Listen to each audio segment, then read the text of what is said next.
Larry Roberts. And I'm Sara Losi, and this is Branded, your comprehensive guide to creative branding. And on this anniversarial episode-ish, kind of, maybe, sort of, not really? Ish. We thought it'd be kind of cool to take a look back at the last year that we've spent creating this podcast. We originally launched last June. I think it was like the 13th. So We're a little bit late. I think this is going to come out on July 2nd. So We're like 2 weeks late, but better late than never. Man, in some instances, 2 weeks late is pretty scary. But in this instance, it's not that big a deal. So everything's fine.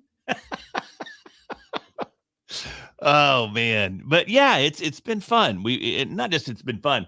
In looking back at our episodes, and it's kind of funny because this is going to be, I'm doing another podcast tonight, and it's also going to be a retrospective, not of Branded, but of another series that's out there. And it's kind of funny to sit and think that I'm doing two retrospectives in one day. But I was looking back at some of the episodes that we recorded over the last year and 2 weeks.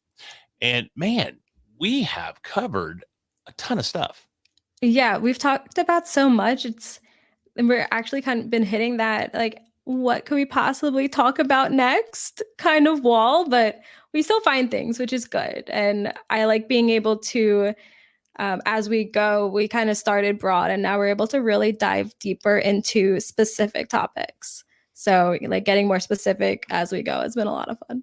Yeah, I mean, I personally didn't even remember that we had covered so much variety and diversity in the topics. I mean, we've covered everything from... This one got me. Taxes. Yeah. As an entrepreneur. Yeah. Shout out to PT. Heck yeah, man, for sure. PT's the man. I was talking about him this morning, as a matter of fact. Need to connect him with someone that I met. But everything from taxes to basic entrepreneurship to finding your voice to finding your audience. And I mean, so much in between and such a wide variety, although limited. And I think we're going to be moving more into this realm, but we've had some really amazing guests too. Yeah, I was just thinking about that before because, I mean, we want to look back at previous episodes and what we've done over the last year. And the first thing that I thought of was the first time we brought a guest on the show. It was, I want to say Danielle Lewis was our first guest. Okay, she talked about, she was a designer and she talked about brand design elements. And I don't think it made the show. I think we took it out. But when we opened the show, we had no idea what we were doing because we hadn't interviewed someone together. So it was just like, what's happening, everybody? I'm Larry Roberts and I'm Sara Losi and this is Branded. And then we kind of just stopped. Because we didn't like that, know, as a matter of fact. Yes, we're like, which of us is supposed to introduce her? What are we supposed to say? We had no idea. Thankfully, she's a friend of mine, and she laughed at it, and we didn't look like complete just novices in front of like people who are better than us. Well, I think that's a great point because we're both experienced podcasters in our own right. But we teamed up to do this podcast and we hadn't done much speaking together or consulting together, or we hadn't done a lot of anything together. Yeah, this was our first like project together. Yeah. Huh. And it's actually funny because I had done podcasting before, but I had been on the production side or I had been on the guest side. But this is actually the first time I've ever been the interviewer. Yeah, and that's a totally different spin, and I think a lot of people miss that. They miss that fact that it's so different being the interviewer as compared to being the storyteller. You know what I mean? Being the guest on a podcast, totally different approach than being the one that's leading the dance. Yeah, it was. I mean, clearly it took like some getting used to because the first time we just didn't say words, just... Is it my turn or your turn? Who's supposed to talk? But we still run into that today. I mean, because and it's so funny because I try to make sure that I don't dominate a conversation, which I tend to do inadvertently every time I have a conversation. So I'll pause and I'll kind of peek at you on the monitor. I'll be like, it's for you, girl. Here's a softball. And sometimes you'll hit you'll hit a home run. But other times you look at me like, I don't want to talk right now. And I'm like, oh, okay, I got that. And all of this is happening within milliseconds. You know what I mean? Yeah. No, I feel like sometimes though you almost do that too much, and then I feel like I'm talking too much. Well, prime example. Yesterday we had a client call, right? And this was a young lady that I met last weekend at an event where I was speaking, and she bought our podcast launch workbook. And you being a co-author, I wanted you to meet with her as well and get to know her because she bought one of our products. And I mean, that's just, it'd be kind of cool. And yesterday you did most of the talking on that call. And because I was sitting here going, okay, I wanted her to be involved. I want to include her. I don't want to talk over. I don't want to dominate the conversation. So I just sat there and you ran with most everything. And that's not true. I feel like you would answer it and then I would answer it after. Maybe that's more it. I'll say it from this perspective then. I am paranoid that I do that. How's that? Is that fair? Yeah. No, okay. I feel like, in that case, it's like we both kind of answered, but we have different answers. Yeah. So it's like I would let you answer, but then I would answer it again. and again, it's funny when we meet people and we tell them about the show. That's one of the key points that I reinforce with potential new listeners is you get me, the middle-aged white dude, and you get you, the very young and vivacious and engaged youth on the opposite end. And I am the youth. Yeah, you're the youth gone wild. So it's amazing. I'm gone mild. Youth gone mild. But it's interesting to have that perspective, and it's fun to see that actually come out in the podcast episodes themselves. Yeah, I think some of my favorite moments have been the ones where we don't agree on things. Well, yeah, because we tread lightly there. But no, like things that are like relevant. I mean, we don't talk about the things we don't agree with, non-branding related, but even the things like branding related that we don't agree with. I remember the one time I left you completely speechless. Uh-oh. That is a highlight for me because it's not easy to do. No, it's not. And help me remember, because obviously I blocked those out because those are bad memories for me. So we were talking about the different elements of a brand, and I was talking about brand experience. So what do people experience when they interact with your brand? And I said that this is something that's not fully in your control. And you disagreed because there was some book by a Navy SEAL or something. Yeah, Extreme Ownership by Jeff. Yes. So you always are in control of your brand. You never let it out of your sight, basically. And that's not possible when it comes to personal branding because your brand can be places that you're not. So the example that I gave was if you're driving like down the road and you get rear-ended by a U-Haul truck, you're going to have kind of a negative feeling towards U-Haul. But U-Haul wasn't even involved. The person driving does not work for U-Haul. They just borrowed the truck. Yeah. They just paid to use it. But still, if you have to move, you need to rent a truck, you're probably going to go to like Penske instead of U-Haul because the last time you saw a U-Haul, it was driving into your car. Well, and the one thing that's going to happen there too is if you end up suing someone, you're going to end up suing U-Haul as well. Not just the driver, but there's going to be some legal repercussions for U-Haul because you can bet they're going to hire an investigator. They're going to look over that truck. Probably somewhere in the paperwork. It's in there. So you can bet though. And you made a very, very valid point, and the flip side of that is that I still believe that you're fully responsible for your brand. You're fully responsible for your brand messaging. Now, what people do with that messaging, sure, that's out of your control, and you don't have control of some of the context that your brand appears in. But I mean, I have to own this red hat all the time, and there's some negative connotations that go with red hats for some odd reason. I can't figure it out. But I mean, again, can't even imagine. Even this past weekend, when I was at that writer's symposium helping people write their book, one of the ladies, I was going down to the elevator and she rode the elevator with me. She goes, "So is the red hat an homage to the big red hat?" And I was like, "What?" She's like, "Yeah, you're a MAGA." I was like, "No, I'm not. It has nothing to do with politics. It has nothing to do with anything." But that's an God damn it, Alex. It's funny you said Alex. He literally just texted me. But yeah, there's still context and contextual applications of your brand that you can't control.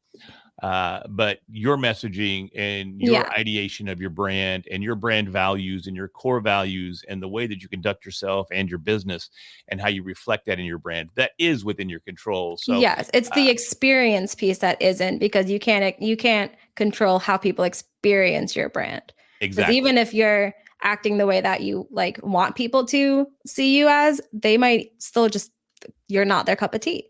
Yeah. Yeah. That's And going to they happen. might have a negative experience just with you being yourself. And that happens with me a lot, I'm sure. I am an acquired taste. It definitely happens with me a lot. I can promise you that.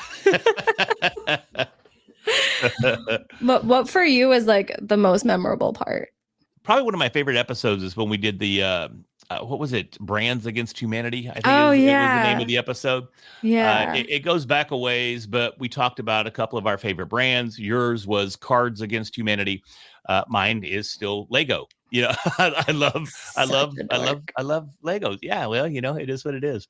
So there's no shame in my Lego game, baby. I'll tell you that right now. So, but I thought that was a really, really fun episode because we took some existing brands that are out there and help people understand, at least from our perspective, what we took from those brands. Mm-hmm. And it's super interesting to see that different individuals can, and this goes kind of go back to what we were just saying just a second ago, different individuals will read brands differently. Yeah, that one was interesting because I always talk like with my brand, I want everything to be very positive and kind and good and everything. And then the brand that I chose as one of my favorites is Cards Against Humanity, which seems like it just doesn't fit.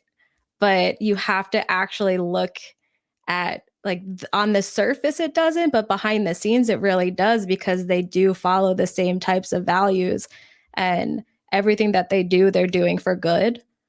They just do it in a way that like they know their audience, and they give their audience what they want so that they can then take the proceeds and do good with it. Right. So that I love that brand. I stand by it.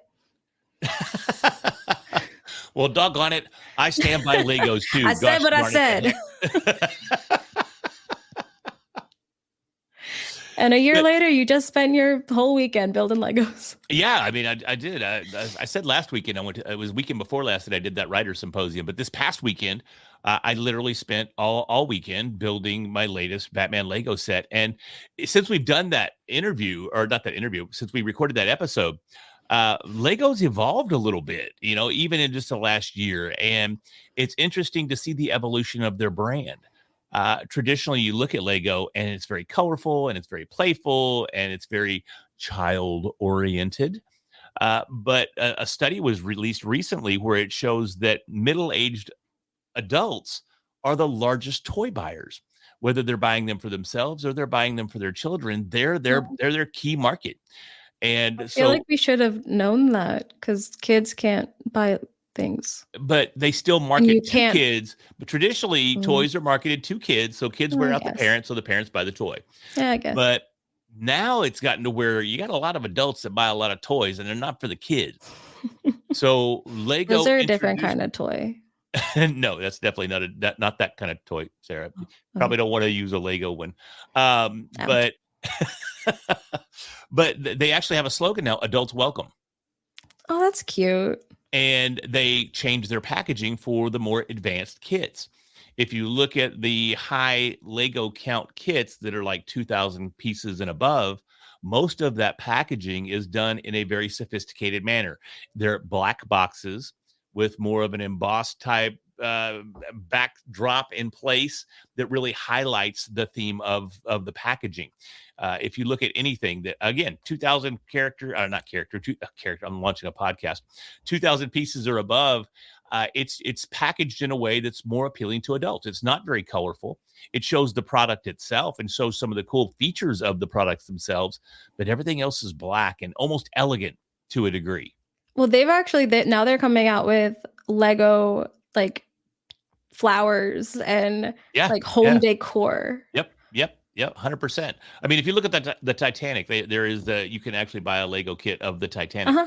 and it's one of the largest kits that's out there. It's like 7,000 plus pieces. Is it But pre or post crash? it's before the crash, Okay. but it's also designed in a way that you can break it in the middle. I'm not kidding. Oh, It's that's also really designed so that cool. it connects together so you can actually kind of put it in a sunken position if you wanted to. That's the way they've built it that way. But you look at that and it's done as part of it's in their art section. If you go to the Lego website, there is an art section. And these types of pieces are under their art section. And they've got paintings, they've got Rembrandts, they've got everything that you can imagine as a Lego for an adult type set. So it's interesting to see how the evolution of their brand has taken place over the last year or so as well. And they still haven't sponsored us. Nope. Still, I wish they would, because these freaking kits are a little pricey. Yeah. Dibs on the Harry Potter ones, guys. Send them over. There are some really cool Harry Potter ones. The Harry Potter ones are some bigger ones. Yeah, those are some good sets. I would not have the attention span. Oh man, it takes me time too. Interesting. And one thing I have to say too, and we're getting way off. This has turned into the Lego episode. This has turned into Lego Part episode. 2. But this one kit that I just did it's new for 2024. It's a Batman Gotham City from the Batman animated series, and it was over 4,000 pieces, 4,210 I think is the total count. And it's the first Lego kit that I've bought that has a high Lego count that it wasn't missing a piece. All my other kits that I've put together have all missed at least one piece, and you have to go to the website. Now you get the piece for free. You get a replacement piece and they ship it to you, but it usually takes 7 to 10 days for it to get here. So if you're in the middle of your build and you're missing that one little plate that's got 3 little dots on it, that's all you need to put this in. You're stranded, and that kind of breaks your momentum a little bit. See, the last time I emailed a company because I was missing pieces to something, they're like, "Are you sure?" It's like, "Of course I'm sure." And then I look again and no, I was not missing pieces. Yeah. So now I'll just never ask for pieces of anything. I'm like, I'm just going to assume I lost them. This is my fault. I'm so sorry. I'll duct tape it. It's fine. Well, it's so bad that I assumed, because I was putting it together and I was about halfway through and I was looking for a piece. I couldn't find it. I don't see it anywhere. And I looked and I went piece by piece by piece by piece, could not find this one little piece. And I went to the website. I ordered the replacement piece because I just figured, well, this is the one piece that's missing. And after I was on with customer service and I got the piece ordered and I went back into my other desk and I looked down and right there it is. Sitting there, right, just talking to me, going, "Hey, look, I'm right here, buddy." Ha ha. So yeah, it was something. But anyways, I love Lego. I love what they do. I love I said something the other day. I said it's mindless fun, and it's really not mindless fun. It's really creative fun because you have to follow instructions. If you're building something, right, you're following an instruction book and looking for specific pieces and putting it together in a specific way. And if you don't follow the instructions, you find out you have to disassemble it, re-put it back together. And I'm going off on a crazy tangent here. This episode is brought to you by LEGO, Lego. We should really reach out to them. Yeah, it would be fun. I mean, I think our branding fits some of their marketing as well. It's colorful. It's not sophisticated, so we'd have to be their children's sets, but it's fine. We can brush it up. And that's interesting that we talk about that, because we look at the branding and then we look at my branding. And again, we've talked about this before on some of the other episodes where I tend to kind of want to take my branding to a little more sophisticated level. I want to have that refinement in place, and we've even labeled it as a corporate look. And then we come over here and brand it as very pastel and very bubbly and very pink and very everything that is like retro-ish. Kind of retro-ish, yeah. And it's fun. I love it. I love, if you look at the chat bubbles, you can see they're colored in. It looks like they're colored in with markers, and you can see little marker streaks there. And I mean, it's a really, really cool brand, but it's typically the direct opposite of what I do for Red Hat Media branding. So, okay, well, we've been doing this for a year. And you've been dealing with my branding choices for a year. Is there anything that you would change? Well, no, of course not. I wouldn't change a thing. I love everything about. I wouldn't. No. Correct answer. Nope. Not change it. I think it's amazing. I think we need more chat bubbles and maybe some different brighter pink. Yeah, some brighter pink, some different shades of pink. Yeah, I think that'd be amazing. And actually, though. No, I honestly I wouldn't, because it is the brand that it is, and it's the brand that works for us. And so no, I wouldn't change anything. I really do love the branding. People that see it love the branding, so it resonates with our particular audience. So it works for what it is. Now, if for some reason we went our separate ways, and Are would you I breaking ever? up with me? Not at all. No, Okay. no, not at all. But yeah, there's just no chance that I would use something like this myself, right? I mean, it's just not a Larry vibe. So it's kind of interesting to be a part of something that is so polar opposite of anything that I would do with my own branding. I don't feel that way. This is Well, very no. me. I wonder why. Who designed it? Oh, this is a mystery. But It's strange. it's interesting too, though, like looking back over the past year, I feel like our branding for branded has been pretty steady. But in the meantime, our branding for our personal companies have like things have changed a lot Oh yeah. on our like on the other sides. Like it's hard, you don't really see it here because we have stayed. I think we changed our tagline from building brands through podcasts to building brands that stick. Yeah. But other than that, everything has kind of stayed the same. But my entire company has changed directions. Yours has changed a A lot. lot, Yeah. like leaning more heavily into AI. Mine has leaned more heavily into like stories and thought leadership coaching than like more full service marketing, I Yeah. guess. Yeah. Even though I still have some full service clients, but it's more so on the story part. And but here everything, it just stays the same. Yeah, it's and I don't know. I won't say it's by design. I think it just works. I think we If it ain't found broke, don't fix it. yeah, exactly. And it definitely works for us. But it's also interesting because our companies, when we met, there was a lot of overlap there. And a lot of the overlap we absorbed into branded. And we, with podcasts and podcast monetization and podcast audits and everything we offer from a podcast perspective, was absorbed by branded. And then we have our own individual offerings that we present as well. Again, like you said, a lot of AI on my side, a lot of storytelling and coaching on your side. And those don't necessarily fit under the branded umbrella. Branded, if you look at branded, you don't go, well, that looks like an AI brand. You know what I mean? No. Yeah, it definitely does not. And So if you look at yours, it does not look like storytelling. no, I don't know what it looks like, but it looks like Looks techie. it looks very techy. Yeah. Mm-hmm. Definitely. So Like high class tech. High class tech. I like that. That's kind of cool. Yeah. I had somebody look at my website this morning and he goes, dude, yeah, your website looks, it's as good as any other website out there. And I'm like, that sounds like a backhanded compliment of some sort. But It's like, you look great for your age. yeah. And then How old are you?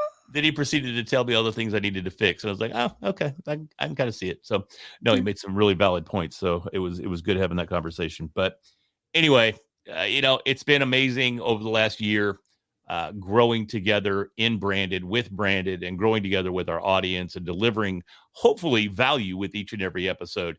And I don't know about you, Sarah, but I'm looking forward to another year doing the same thing. No, I'm good. Cool. All right. Well, we appreciate you guys listening up to this point. Be sure to check out our back catalog because there is no future catalog. So nothing in the pipeline. Oh, it's been fun, but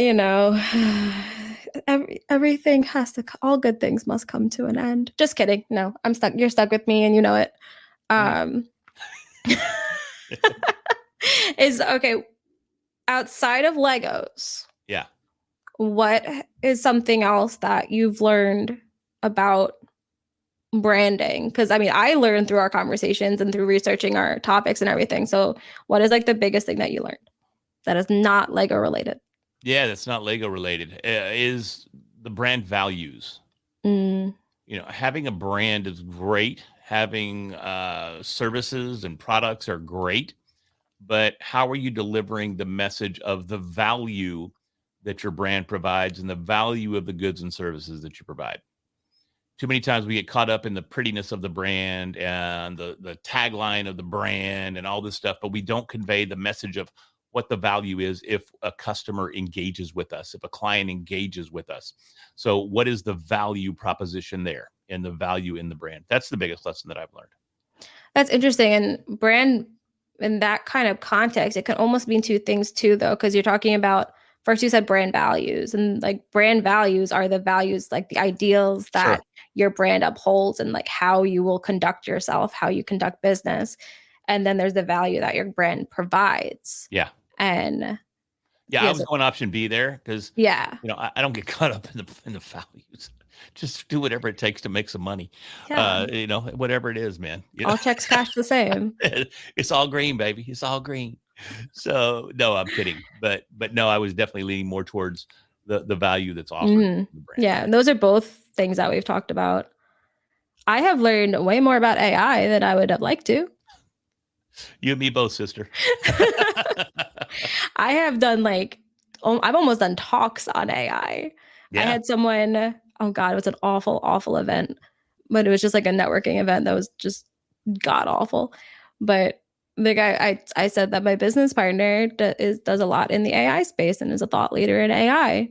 So then he kept kicking me under the table saying like, talk about AI, bring up AI.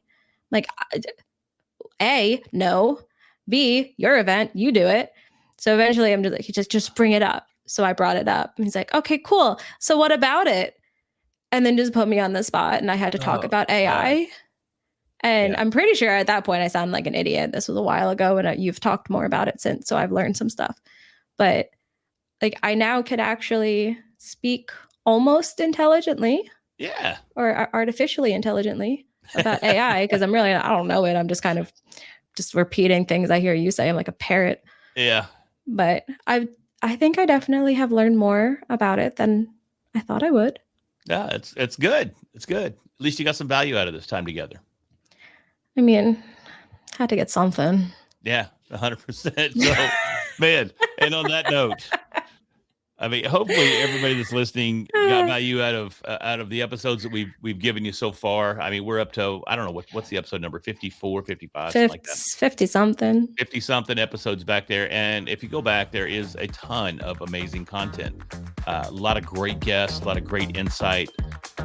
Go back, check it out, man. And hopefully you found some value in this episode as we took that walk down memory lane and enjoyed the time together. Memory lane is paved with Legos. Wow, that's a rough walk. Follow the Lego brick road. Oh, goodness. All right. With that, do us a favor, subscribe to the show so we can bring you these very insightful and fun episodes each and every week. And with that, I'm Larry Roberts. And I'm Sara Losi. We'll talk to you next week.